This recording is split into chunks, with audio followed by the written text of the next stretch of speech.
So I did not expect my video to get as many views as it did, so I'm gonna do a story time on my house scam. So I was moving out of my apartment. I had 3 weeks left, and I had two friends, and I'll refer to them as H and P because we are no longer friends. H has a husband. Little did I know at the time, her and her husband were getting evicted from their house. So I was in the process of wanting to move, and so were they. And P was living with her parents, but she wanted to move too. So we end up looking around and we stumble on Facebook Marketplace. I don't want to just say Facebook Market is a complete scam because I got my studio apartment from Facebook. So I guess just do your research and watch those red flags. Anyways, we find a place. It's $2,200. It has like 5 bedrooms, 4 bathrooms, a backyard, 2-car garage, and a basement. So it's already like very cheap for what you get.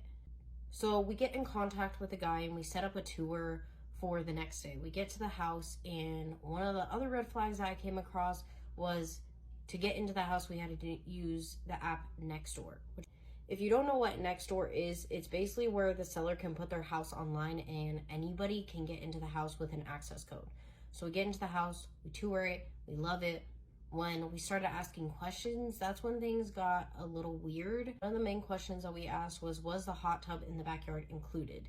And the guy kind of stumbled on his words before answering yes very quickly. Another thing was broken windows. Like I said, I'm not gonna pay any month's rent until those windows are fixed. And he acted like he didn't know that the windows were broken, but they were literally marked broken. So if he was owner property manager, he would have known that. So even after seeing all that, we decided to keep going, and he sends us the application. He said each adult is going to be $50. So we spend $200 and we wait 30 minutes and he says that you're approved. He also had an accent, which I feel like this is important to say for the next part. But yeah, we get approved. He sends us the information for a deposit, and the application he sent us is one that I literally found on Google by just putting in rent application. Like, he just sent us the most basic application. Then he said that the deposit is going to be $1,200. So we split it all between us all. So H and her husband were one, and then me and P did $400 each. He also only wanted money sent through Zelle. I did not have Zelle at the time, so I sent all my money to P, and then she sent it to him through Zelle. H and her husband were having a hard time sending it, but I don't actually know if they ended up sending it or they got their money back, because in the end they ended up getting all their money back, or it just never went through.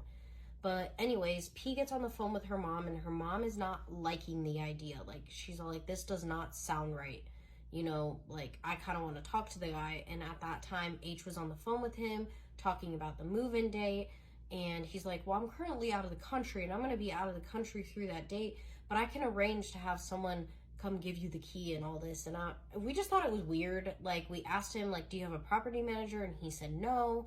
And it was just weird. There was a sign on the door that was like a for sale sign, and it said non-rentable. So we also asked him about that.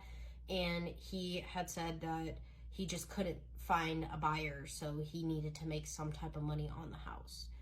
After P, is finishing up the conversation with her mom is all like, I want to talk to the guy. Like, I want to see what's going on because it sounds fishy. And we try to get in contact with the guy, called and called and called, never answered, nothing. He never answered again. So we left the house. We realized, oh, we just got scammed. And P still had the money. I don't know what ever happened with that. I was up her ass about getting that money back because it's $400. And I don't think she ever contacted her bank, because all she told me is, yeah, I'm going to contact my bank. Yeah, I'm going to contact my bank.